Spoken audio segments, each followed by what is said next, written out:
네, 오늘은 민수기 33장 50절에서 36장 마지막까지 함께 하겠습니다. 여리고 맞은편 요단강가 모압 평지에서 여호와께서 모세에게 말씀하여 이르시되 이스라엘 자손에게 말하여 그들에게 이르라. 너희가 여단강을 건너 가나안 땅에 들어가거든. 그 땅의 원주민을 너희 앞에서 다 몰아내고 그 새긴 석상과 부어 만든 우상을 다 깨뜨리며 산당을 다 헐고 그 땅을 점령하여 거기 거주하라. 내가 그 땅을 너희 소유로 너희에게 주었음이니라. 너희의 종족을 따라 그 땅을 제비 뽑아 나눌 것이니 수가 많으면 많은 기업을 주고 적으면 적은 기업을 주되 각기 제비 뽑은 대로 그 소유가 될 것인즉 너희 조상의 지파를 따라 기업을 받을 것이니라. 너희가 만일 그 땅의 원주민을 너희 앞에서 몰아내지 아니하면 너희가 남겨둔 자들이 너희의 눈의 가시와 너희의 옆구리에 찌르는 것이 되어 너희가 거주하는 땅에서 너희를 괴롭게 할 것이요. 나는 그들에게 행하기로 생각한 것을 너희에게 행하리라. 여호와께서 모세에게 말씀하여 이르시되 너는 이스라엘 자손에게 명령하여 그들에게 이르라. 너희가 가나안 땅에 들어가는 때에 그 많은 너희의 기업이 되리니 곧 가나안 사방 지경이라.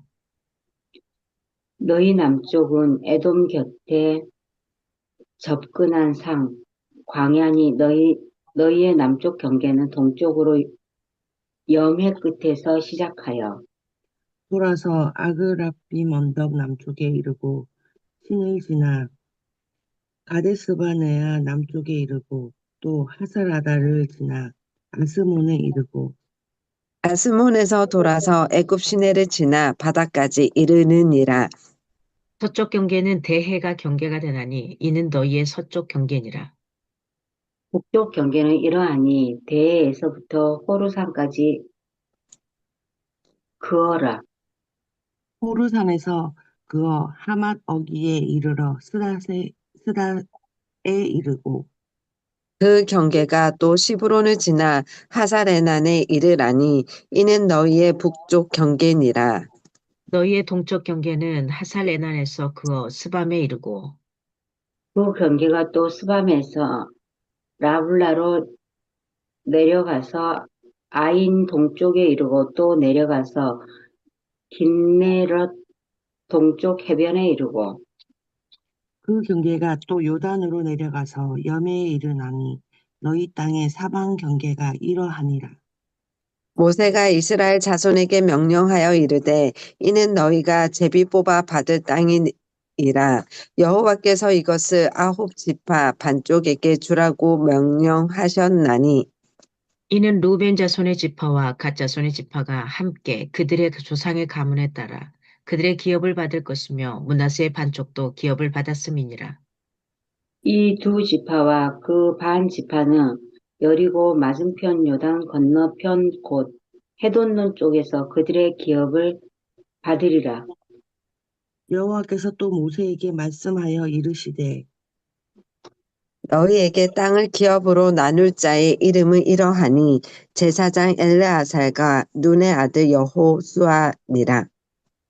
너희는 또 기업의 땅을 나누기 위하여 각 지파에 한 지휘관씩 택하라. 그 사람들의 이름은 이러하니 유다 지파에서는 여분네의 아들 갈렙이요. 시몬 지파에서는 암미후세 아들 스무엘이요 베냐민 지파에서는 기슬론의 아들 엘리다시요. 단 자손 지파에서는 지휘관 요글리의 아들 붓기요. 요셉 자손 중 느낫셋 자손 지파에서는 지휘관 에봇의 아들 하니엘이요. 에브라임 자손 지파에서는 지휘관 십단의 아들 그무엘이요 스불론 자손 지파에서는 지휘관 바르나게 아들 엘리사반이요.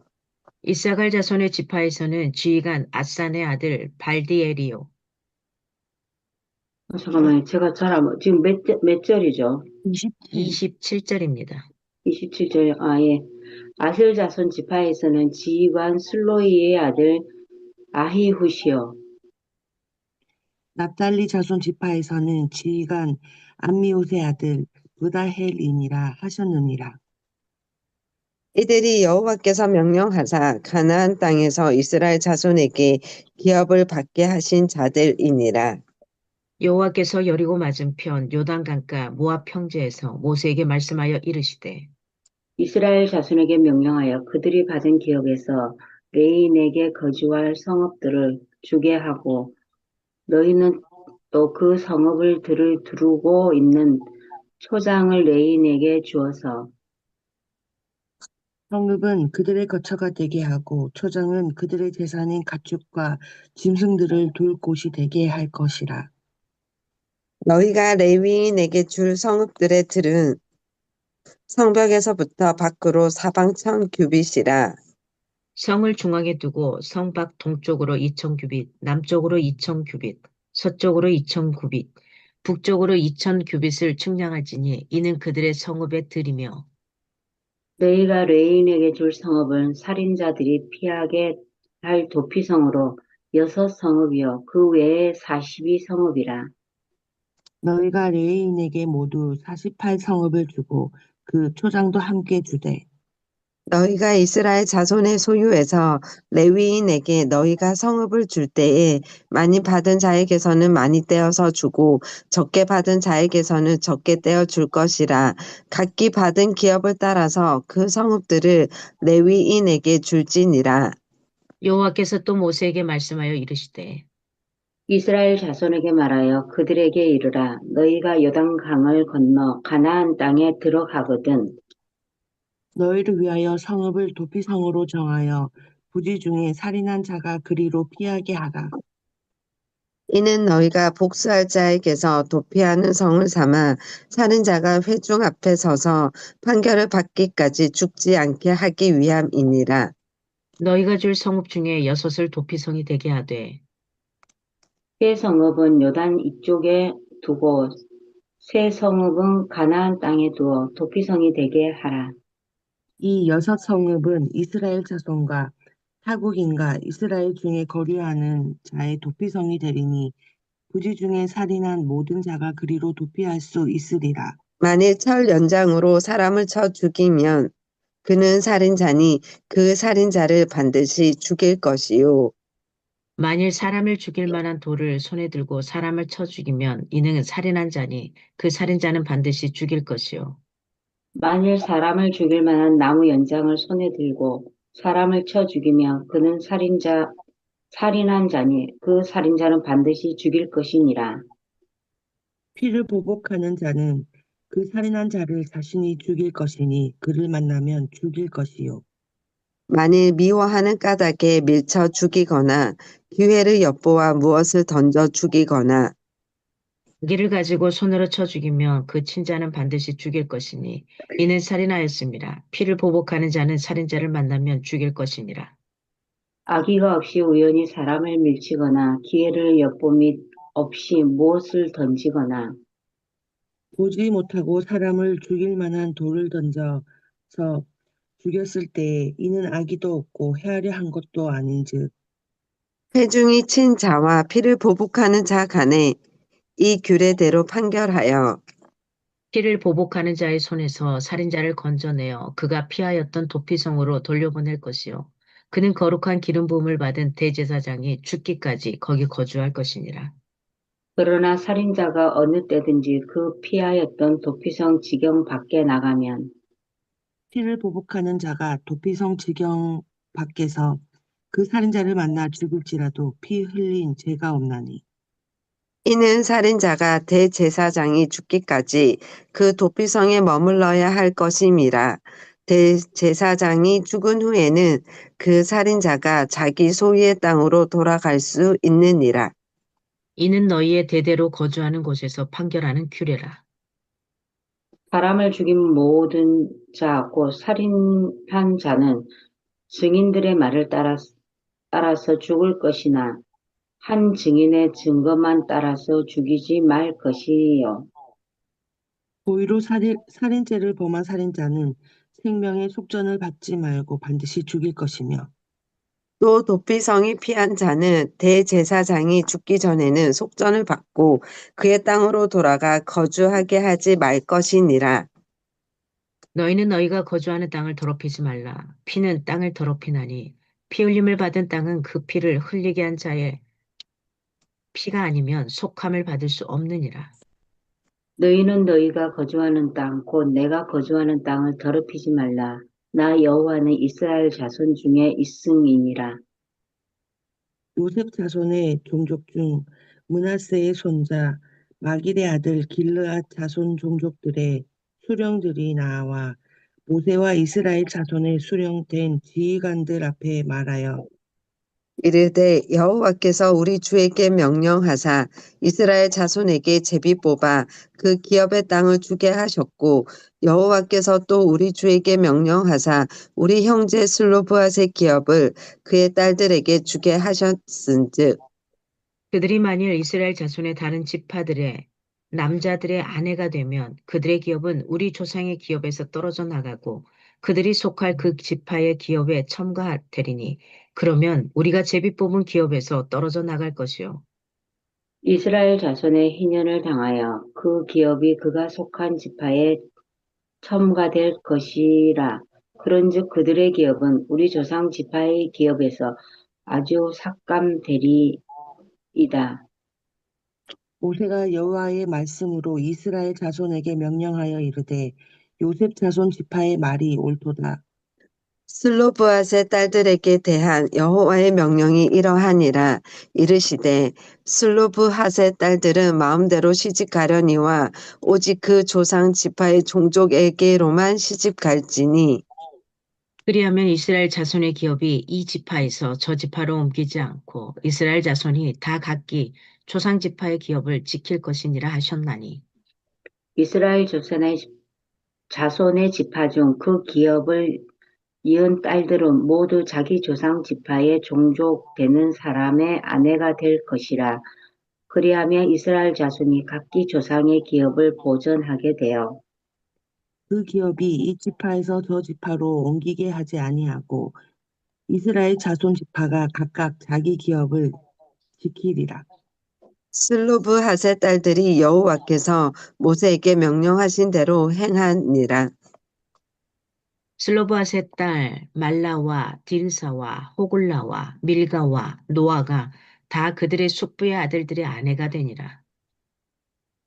그들이 요셉의 아들 므낫세 자손의 종족 사람의 아내가 되었으므로 그들의 종족 지파에 그들의 기업이 남아 있었더라. 이는 여리고 맞은편 요단가 모압 평지에서 여호와께서 모세를 통하여 이스라엘 자손에게 명령하신 계명과 규례니라. 아멘. 아멘. 감사합니다. 오늘 33장 50절에서 36장 마지막 절까지는 분깃을 위한 규례들입니다. 나누는 것에 대해서. 그래서 33장 50절에서 56절은 가나안의 거주민을 몰아내는 이 명령을 하고 있는 장면.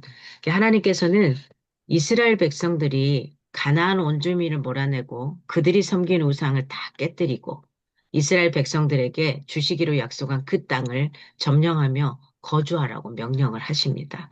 그리고 2차 인구조사에서 개수된 숫자대로 수가 많은 사람, 많은 지파에게는 많은 기업을 주고 수가 작은 기업에게는 작게 주고 그 땅을 제비 뽑아 나누어서 주어야 한다고 이렇게 말씀하시고요. 제비 뽑는 방법을 통해서 하나님께서 그들에게 허락하신 땅으로 받아들이라는 거죠. 그래서 가장 분쟁이 나지 않는 건 할 때가 뭔가 할 때 그냥 제비 뽑기가 가장 편합니다. 편하고 좋아요. 이게 뭐 여러 가지 알과알부가 나오잖아요. 뭐 그럴 때 그냥 제비 뽑아 자기 손으로 뽑아서 되고 안 되고 이게 가장 좋은 것 같아요. 그래서 경고도 주시는데 그 땅의 원주민을 몰아내지 않는 경우에게는 그들에게 행하기로 한 그 저주가 이스라엘 백성들에게 몰아내지 않으면 너희들에게 주어질 것이다 라는 표현을 합니다. 그러니까 이런 표현을 보면 악이라는 것은 그 씨앗이라도 아깝다고 생각하지 말고 그냥 버려버려야 되는 거. 그러니까 내가 이게 나중에 우리 그럴 때 있죠. 옷 안 입는데 계속 아까워서만 놔두는 경우 썩어가지고 나중에 그냥 아주 그냥 그런 경우가 있죠. 그냥 아까워하지 말고 있어서 내가 지금 뭐 선물을 받든 뭐 했든 내가 뭐 입지 않고 사용하지 않을 것 같으면 빨리 줘버리는 거. 뭐 이게 가장 좋을 거는 같아요. 그래서 34장 1절에서 15절에 보면 땅의 경계들이 나오는데 우리가 이때 염해가 나오죠. 염해. 여기가 지금 말로 하면 사해, 사해. 예, 이스라엘 사해 땅. 네. 소금, 이렇게 소금 바다에서 사해를 이야기합니다.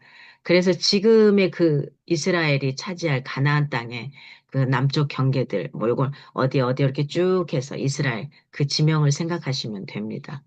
그리고 34장 16절에서 29절에 보면 그 땅을 분할하는 지도자들에 대한 땅을 나눌 지도자들이 되는데 그 땅을 나눌 지도자가 엘르아살과 여호수아, 모세 다음으로 여호수아가 나옵니다.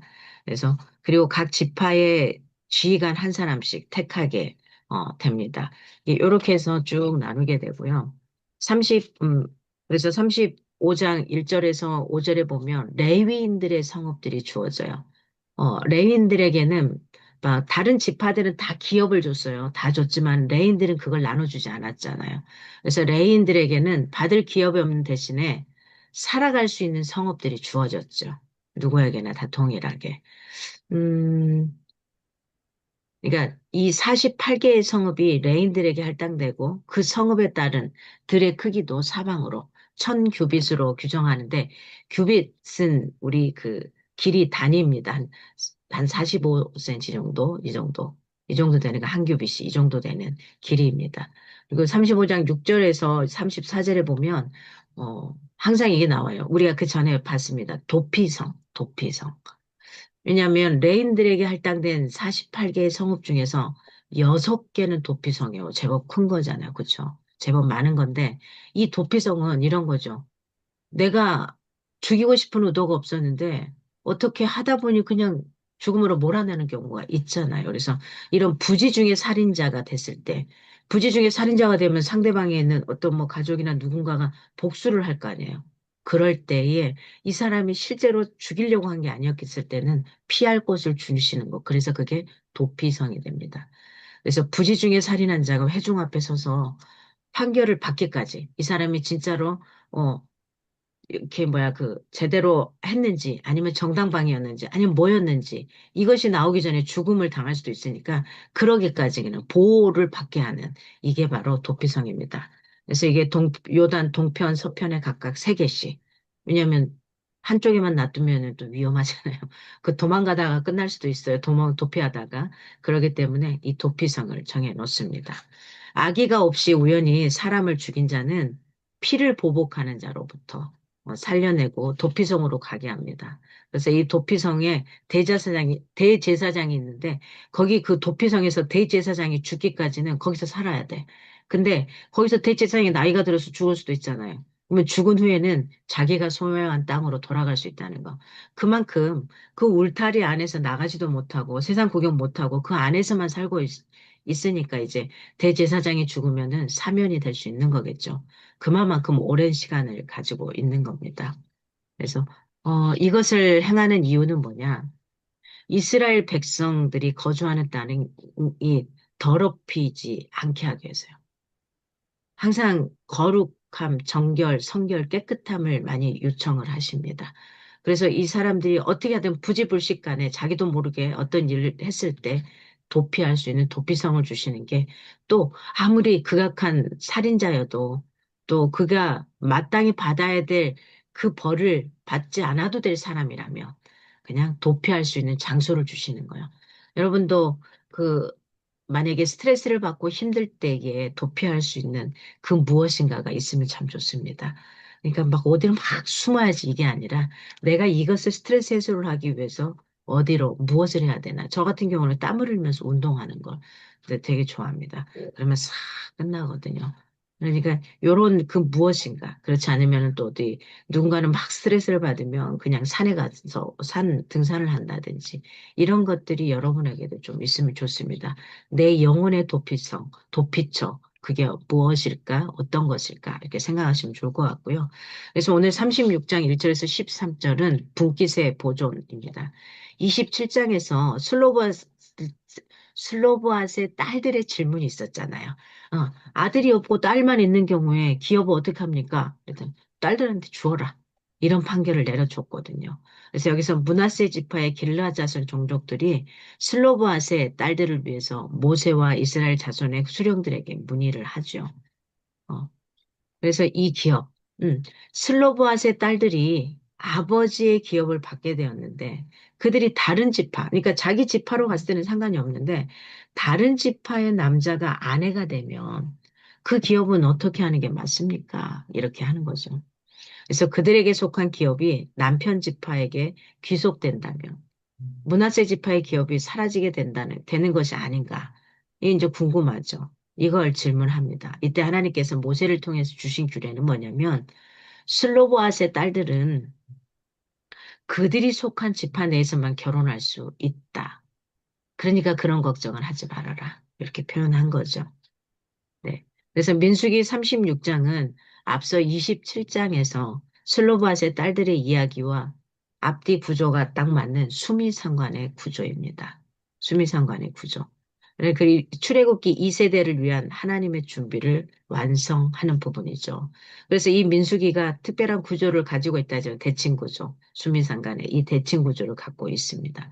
이렇게 민수기는 신의 광야 회막에서 출애굽 1세대를 향해 모세를 통해서 말씀하신 하나님께서 이제는 약속의 땅 맞은편 요단강 모압 평지에서 출애굽 2세대를 향해 여호와께서 모세에게 말씀하신 것으로 민수기 전체의 거시적인 수미상관 구조로 이스라엘 백성들을 약속의 땅으로 인도하시는 하나님의 구원의 이야기가 끝을 맺게 됩니다. 결론적으로 이 민수기의 이야기를 한번 보면 광야에서의 이 이야기는 하나님이 어떤 분이신지를 우리에게 말씀해 주십니다. 그리고 이 하나님은 약속하신 것을 반드시 이루시는 거짓말을 하지 않으시는 분이라는 거, 그리고 신실한 하나님이시라는 거, 이걸 이야기하고 있습니다. 아브라함에게 약속했던 그 자손, 그리고 땅의 축복을 이루시기 위해서는 분명하게 일하시는 분이라는 거, 그리고 당신의 백성들의 죄, 연약함에도 불구하고 끊임없이 이 죄에 대해서는 반드시 심판하시지만 여전히 은혜를 베푸시고 피할 길을 주시고 피할 곳을 주시는 이런 분이라는 거. 그래서 거룩하신 하나님과 동행하기 위해서는 우리도 어떻게 해야 되냐? 하나님의 말씀을 듣고 그다음에 순종하고 우리 가운데 있는 죄를 제거하는 것밖에는 없습니다. 하나님의 백성은 거룩한 나라라고 표현을 하고요. 하나님의 군대이고, 그래서 하나님 나라를 기업으로 받아 누리는 삶을 살도록 구원받은 새 삶을 얻은 사람들이기에 우리는 어떻게 하나님을 늘 바라보면서 예수 그리스도를 통해서 성령님을 통해서 풍성히 누릴 수 있는 하나님이 통치하는 하나님 나라로 나아가야 한다라는 겁니다. 이 민수기의 여정은 복음 안에서 이미 시작된 하나님 나라 백성으로 광야와 같은 이 세상 속에서 어떻게 거룩한 교회로 살아갈 것인가, 그리고 거룩한 교회로 살아가는 삶이 어떤 것인가를 알려주는 게 민수기의 여정입니다. 그래서 거룩하신 하나님 앞에서 우리의 죄가 발견될 때마다 어떻게 해야 될까요? 회개하는 거죠. 우리를 다시 일으키시는 하나님 앞에 나아가는 거고요. 그래서 출애굽 1세대에 주로 나타난 우리의 옛사람, 옛날의 성품, 옛날에 갖고 있었던 그거, 이것들을 벗어버리고 하나님의 은혜 안에서 새롭게 세워진 출애굽 2세대와 같이 우리는 복음이신 예수 그리스도 안에서 새롭게 태어나고 하나님의 인구조사에서 계수되었던 그 거룩한 나라, 하나님의 나라의 군대로 승리하는 그런 삶을 살아갈 수 있기를 바라는 게 바로 민수기에서 나왔던 이야기입니다. 1세대와 2세대 세대 교체, 그래서 리더십의 세대 개초를 통해서 또 다른 것들이 이루어지는 거죠. 지금 우리가 열심히 살아가는 것은 왜 살아가는 거예요? 내가 잘 먹고 잘 살겠다가 아니죠. 사실은 뭐가 내 2세대들이 조금 더 잘 먹고 잘 살았으면 좋겠다잖아요. 그래서 가장 좋은 것은 돈이 물질이 아니라 어떤 거예요? 정신입니다, 정신. 이게 제대로 박히지 않으니까 계속해서 뭐예요? 그가 갖고 있는 세계관, 그가 갖고 있는 성품, 그가 갖고 있는 생각의 이 세계관이 다 어떻습니까? 이 정체성이 제대로 되지 않으면 계속해서 흔들리게 돼 있어요. 계속해서. 다시 요만큼 주면 또 불평. 엄마 또 불평. 아빠 또 불평. 계속 불평하는 거예요. 계속 불평. 그러면 이 아이는 계속 성장해 가기가 어렵습니다. 그래서 우리가 그런 말들 많이 하죠. 물고기를 잡아다 주지 말고 어떻게 잡을 것인지를 가르치라는 거죠. 이게 바로 정신이죠. 이게 바로 세계관. 그가 갖고 살아가야 될 메시지. 이겁니다. 이것을 우리 2세대에게 무엇을 남기고 갈 것인가. 지금 살아가는데 내 자녀뿐만 아니라 이 땅에 살아가는 사람들이 2세대들에게 무엇을 남기고 갈 수 있을 것인가 하는 거죠. 그래서 다음 세대를 세우는 데 있어서 내 아이를 세우는 데 있어서 내 주변에 있는 어떤 여러분이 속해 있는 곳에서 다음 세대를 세우는 데 있어서 걸림돌이 되는 게 뭘까? 이것을 한번 생각해 보시기 바랍니다. 내 아이들이 잘 살아갈 수 있게 이 땅에서 괜찮은 사람들로, 선한 영향력을 끼치는 사람들로 살아가기 위해서 무엇이 이 아이들에게 걸림돌이 되고 있나? 그래서 그 걸림돌이 무엇인가를 우리 1세대가 생각하고 그걸 치워줘야죠. 그래서 그들이 들어가고자 하는 그 세계에 들어갈 수 있도록 이렇게 해주는 역할, 이겁니다. 그래서 민수기는 바로 이러한 이야기들이 쭉 있었습니다. 우리에게 어떤 생각을 주는지 생각할 수 있기를 바랍니다.